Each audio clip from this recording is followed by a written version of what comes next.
inside Benedict Cumberbatch impressive watch collection. Hello everyone, today we'll be taking a look at Benedict Cumberbatch watch collection. Stay tuned because his collections will blow your mind. While Doctor Strange is wearing a beautiful Jaeger-LeCoultre Master Ultra Thin Perpetual for the majority of the film, we see a shot of him opening his drawer, which contains an impressive collection of luxury watches. It's worth noting that all of his timepieces are kept in watch winders, which is a sure sign of a mechanical watch enthusiast. 3. Jaeger-LeCoultre's Memo Fox Polaris. Benedict Cumberbatch looked every inch the movie stars at the film's New York premiere, wearing an envious navy three-piece suit. What was on his wrist, however, made the hairs on the back of our necks stand up. He already had an unrivaled watch game, and last night he solidified his credentials even further. What is the watch in question? Memo Fox Polaris by Jaeger-LeCoultre. Cumberbatch, an ambassador of the Swiss brand, has shown off his collections at various points over the past year, but it's fair to say that this timepiece is the most impressive yet.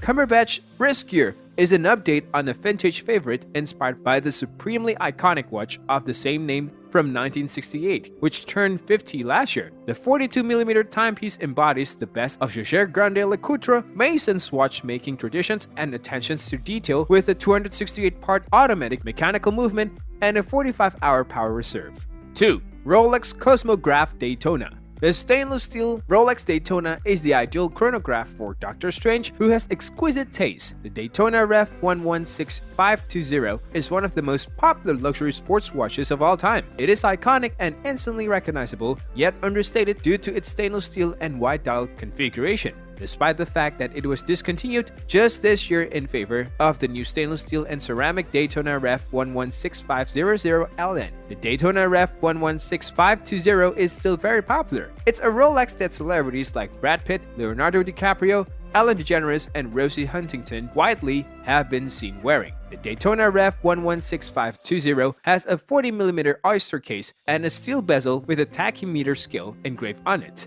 Doctor Strange's preferred Daytona 116520 has a white dial, but it is also available in a black dial. The white dial version is sleek and clean, allowing the trio of registers and red Daytona text to stand out. The oyster bracelet, which is also available in steel, is featured on the Daytona Ref 116520. The oyster bracelet is not only beautiful, but it is also extremely comfortable. The Daytona Ref 116520 made its debut in 2000 with some significant improvements over its predecessors. Then the new Caliber 4130 had a slimmer design, allowing the Daytona's case to be thinner as well. Furthermore, it provided wearers with a power reserve of 72 hours rather than the previous 54 hours. The small seconds register was also moved to 6 o'clock, and the chronograph hour counter was moved to 9 o'clock. Rolex Daytona is an absolute must-have luxury sports watch from a collection inspired by adrenaline-fueled motorsports, and among the collection's various references ranging from vintage Daytona models and the most recent ceramic Daytona, the Ref 116520, is a true classic for both superheroes and mere mortals. 1. Tag Heuer Monaco. The self-winding chronograph movement it contained was not a first, but the case that launched Heuer's successors to the legendary Altavia and Carrera in 1969 was.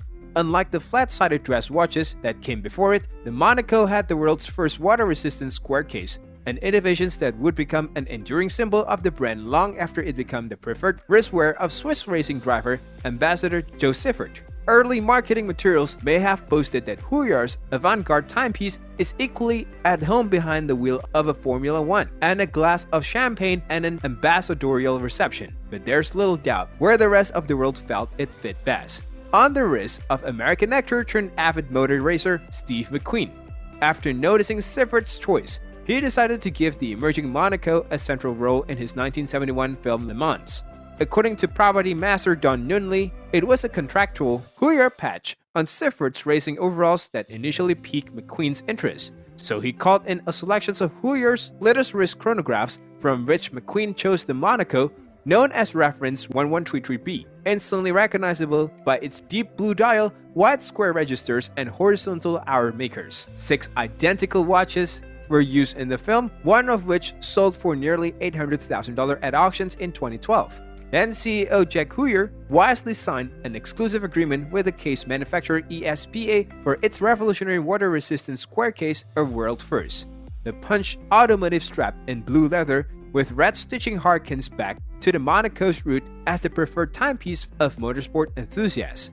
The Monaco, which debuted in 1969 with the slogan "Hooyer doesn't make standard watches," quickly became a design icon, and it is now being commemorated in a limited series of 5 decade-correct anniversary models.